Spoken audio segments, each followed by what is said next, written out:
dikkati na ñetti ndaw di doomu réewum Sénégal day daal dina ñuy ñàkk seen bakkan ci manifeste yoo xam ne am na ci réew mi manifeste yoo xam ni nag dàquk élection présidentielle moo ko daal di jur manifeste yooyu ñett ci ay doomu Sénégal di ay ndaw ñu faat leen yéeni kaayub di média bi naan man Alpha Yoro Tunkara étudiant la ci UGB Modou Gueye faat nañ ko ca Colobane Landing Jeeju ñu faat ko ca Ziguinchor moom magu Modou Gueye moomee nee na ki nga xam ne moo faat rakam xàmmee na ko te dina jël ab plainte ni ko dajji laa la wax le mandat naan ma déet neel kay dàqub élection jur na Sénégal daal di suul ñett ci ay doomam libération nan kon faat gaa ngi yokku ci réewum Sénégal gannaaw yi manifester moom Modou Gueye gannaaw bi ñu ko faatee ci anam wu ñaaw mag ja naan man tuccumaa des ci àdduna ndax suñuy way du dëdd nañu waa SAES di gréew gannaaw étudiant ba nga xam ne faat nañu ko ambassadeur bu États-Unis naan élection rek calendrier électoral bi buñ ko tegaatul na mu nekke woon président Macky Sall dañuy wéy di ko wax libération naan maan wax nañ Walf ñëwaat na moom Cheikh Niass président Macky Sall dalal ko ca palais ñu daal di andiwaat signalu Walfadjri moom PDG bu Walf mi nga xam ne da doon menacé déjiti président Macky Sall ma nga naan gannaaw ay jàmm le point ak ci naan maan moo ne day ca manifester yi gisu leen ci kenn koo xam ne leader bu opposition la ku ci nekk nag dafa porté malade na ñëwuma te Souleymane Jules Diop xamle woon na ko naan mooy ci leen opposition bi nga xam ne am na ci ñoo xam ne daal dañuy wax ci kaw wax ci suuf Bougane Gueye Dany ci yéen kaay bi naan keccet ma ca critique yéen kaay naan ñay dal ca kawam sax Bougane dalaat na seen kaw yor naan maan génn naay dëggam moom jiital gëm sa bopp lii ko di jiyee naan maan jagleel ko nag ña nga xam ne ñoo ko bëgg déndeleeg président Macky Sall moom Bougane Gueye Dany ci turbine yéen kaay doon attention am na ñoo xam ne ay bukki la ñu sàngoo deru bay ñu ngi ci opposition bi di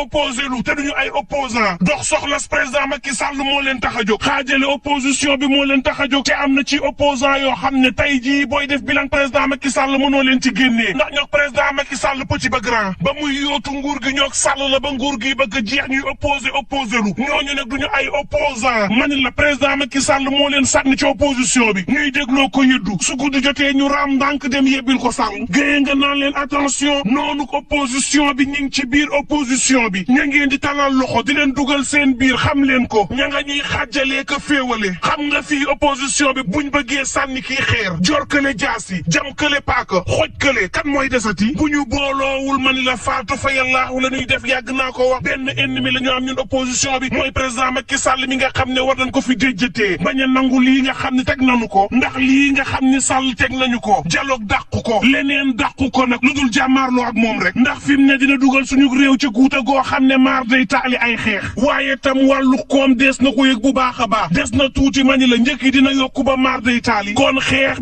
bi Sall moom président Macky Sall moomee laas yéene kay naan man moonte ma nga bëgg jàmm de ma ngay xool ñees libéré Ousmane Sonko ak ñamu àndal nu mu gën a gaawee rax ci dolli ab loi d'amnistie ñu bëgg ko teg ci réewum Sénégal ngir dalal waa société civile ak jege ñaaleeg Sall guddi gu jot ñu dem pale ngir fas yéene wax ak moom le quotidien naan en tout cas moom président Macky Sall àllarba ji dina dugal ab projet de loi ca conseil des ministres ngir ñu waxtaane ko amnistie daal di am ci réew mi ñu fas yéene nag ñaabari jëm ca dialogue vox populi naan président Macky Sall ngi leen di xupp ma nga naan leen yéen politique yi bu ngeen toogul ci table daal di waxtaan ba jàmm am na ñoo xam ne mani la yéen a ngi leen di xeeb te ñoom it ci acteurs yi la ñu bokk duñuy politicien waaye mën nañoo jot ci nguur gi à tout moment man Sall day sama yéene mooy bàyyi Sénégal goo xam ne du amu fitna du mag dictateur waaye du ma nangu it ab réew moo xam ne dañ koy salfaañe mën nañoo manifester waaye def ko ci jàmm ak dal vox populi naan man attention moom président Macky Sall ma ngay xupp politiciens yi dégg leen daal te xam lees waxul ay jege ñaale moom président Macky Sall mel ni ku naan moo yey moom Doudou Ka ministre bu économie ak bu plan ak coopération naan président Macky Sall nii mu jëfee nii la mën a jëfee ndax Sall nag moo nguufaan ci kaw institution yi saa bu institution yi naree am jafe-jafe kan moo koy saafara ku dul président Macky Sall ñoom institution yooyu yee ñoo ami jafe-jafe Doudou ne dooree ko ca parrainage bi nga xam ne opposition baa ngi ci doon kaas ba keroog bu ñu tabbee ña nga xam ne ñoo war a jàll ci élection bi koo xam ne sànni na nationalité am ñu xañ ko élection dugal koo xam ne am na double nationalité ba dugal koo xam ne ma nga kaso jamono ji Doudou Ka naan lii bu ñu ko bàyyee woon mu jàll daanu am ay njiit yoo xam ne ëllëg Sénégal dina ko bëgg joyanti mu tëñu tey jii nag responsabilité ku nekk moo nekk ci dogalu président Macky Sall bii ku ci nekk nag war a xeex boo xam ne institution yu réewum Sénégal nga koy xeexal ngir ñu nu jodd taxaw ndax ci turug honneur waaye tam ci turug démocratie bu réewum Sénégal état de droit it ci la président Macky Sall jëlee ay kàddoom mënoon naa noppi Sall defu ko ay responsabilité am la jël wax ci lii saafara gi nag Doudou Ka naan du lenn lu dul waxtaan rek waxtaanee réew mi soobu ci dialogue goo xam ne ku nekk dana ca gis boppam yéene kaay bi naan man Maguette Sène daal dinay wax daal di nguufaan ci kaw président Macky Sall xamal ko ne dogal bi ànd na ceeg moom maire bu Malicounda daal di xamle ni opposition bi ak képp kuy politique ci réewum Sénégal la war moom moo di woote jàmm waaye tam daal di woote waxtaan ci mën a génne réewum Sénégal ci nguufaan gi nga xam ne soobu na ci Maguette naan bu nu jugee ca parrainage dal ci wàllu guerre ak itam ñoo xam ne dañoo am double nationalité mais anam wi nees ci tëggee ay élection te buñ ko tëggoo ne dina gàkkal démocratie réewum Sénégal ak suñu institution ba faaw président Macky Sall nag mënul woon def lu dul jëli responsabilité am ci mbir mi taamu démocratie boo xam ne dina dalal ba ñu jëm ci ay élection yoo xam ne dina libre waaye itam dina leer ba kenn du ci mën a andi jiixi jaaxa gannaaw bi nga xam ne wote nañ ba noppi Mamadou Gueye maire bu Djiddah Thiaroye Kaw ne gerde la ñu yëkkati teg ci kaw ndoddu conseil constitutionnel te accusation yu rëy yii dee su ko demee ay élection du bëgg-bëgg président Macky Sall waaye nag faaw mu jëfee nii ndax ëllëgug Sénégal lay bañ a tayle moom jiital impôt domaine naan président Macky Sall bu jëfewul woon nii démocratie réewum Sénégal daal di suux boo tegee fee waxuk militant xam ne dëgg-dëgg jëf ji yoon la Cheikh Issa Sall it naan président Macky Sall ña ngi la gunge ci tànkuk dialogue gi nga xam ne woote nga ko léefu yéene kaay naan kon en tout cas président Macky Sall ma nga mel ni ku tëb dal ci xal gaa yaa ngi koy dalee fu ne ay professeur université juróom ci ay agrégé de droit ñi ngi dal ci moom ak sept sages yi naan leen fi mu ne yéen sept sages yi ëllëgug Sénégal mi ngi ci seen loxo lii ñu leen tegal dàq leen ko ndax yoon ci boppam may na leen ngeen dàq ko ndax jaarul yoon Serigne Diop Abdel El Kader Boy Babacar Gueye Alioune Badara Fall ak Alioune Sall ña ngay démonter benn par benn la tax na conseil constitutionnel warta nangu dàqub élection yi Sud Quotidien daal di may xamal ne en tout cas laata boobu moom réew maa ngi tàkk docteur Mamadou Diouf daal di ne ab révolution la fipp goo xam ne day wane ni nguuru président Macky Sall ma ngay jeex te président Macky Sall mii kat moo ko def ndax moo xëy def la ko saf askan wi it génn def la leen saf bés bi le jour naan président Macky Sall ma ngi leen di artu ma ngay joxe ñoom politiciens yi seen gën naan leen bu ngeen arrêté wul gaa yi lu ne mën naa am ci réew mi te man Sall dinaa dem bàyyi réew mi ci loxo yoo xam ne mën na bañ a doon loxol politicien Diomaye président ne pression bi duñ ko dakkal Karim Fofana ay terroriste ñoo am ci réew mi laataa loolu ma ne la ñetti bakkan rot na ci réewum Sénégal l'enquête quotidien naan fi mu ne waxtaanu tax moo am ci réewum Sénégal président Macky Sall ak i gaayam ña ngay woote dialogue askan waa ngi manifester Alioune Tine ma ngay woote jàmm ak dal l'observateur naan Ousmane Sonko mi soxla bokku ci élection te ñu woo ko dialogue benn loxo ba banku na bañ mer ak jege ñaaleem ak kalaate partem geneen gi it mën a talalu ndax bokk ci élection 2 minutes pour lire l'essentiel naan man en tout cas dàq nañ présidentielle bi ñetti téeméer ñaar fukk ak juróom ci doomu aadama ñu daal di leen ci teg loxo ñetti bakkan daal di rot ci réewum Sénégal mu nekk ci guddi goo xam ne bër setagul turbine yéen a kaay naan maan waxtu woowu ci téeméer ak ñeent fukk ak ñeent édition bu wooteeg Seydina Limaamu Laay Almahdi gi Yoof ma ngay woote dal naan ña nekk pale buggu leen génn ci nguur goo xam ne bakkan yu bay da cay rot ña nga xam ne jotaguñu nguur buggu leen jaar ci ay néew ngir dugg ca pale ba kon jàmm moonu jik ñun réewum Sénégal nañ ko woote moom Mamadou Lamine Laye porte parole bu laayee ni naan lay indi fitna nan fexe ba du indi fitna ci réew mi ña nga xam ne ñoo koy fajee fitna it nañu fexe ba duñ ko fajee fitna ci réew mi ndax nag waxtaan moo mën a indi jàmm te jàmm ci la Sénégal mën a nekkee ci dal Cheikh Thiam ci l'enquête quotidien naan dal gi war a am ci réew mi ñoom laayee ni day ñu ngi ci indi saafara ak lu mën a mbokk yi ñuy ñaan jàmm te yendoog jàmm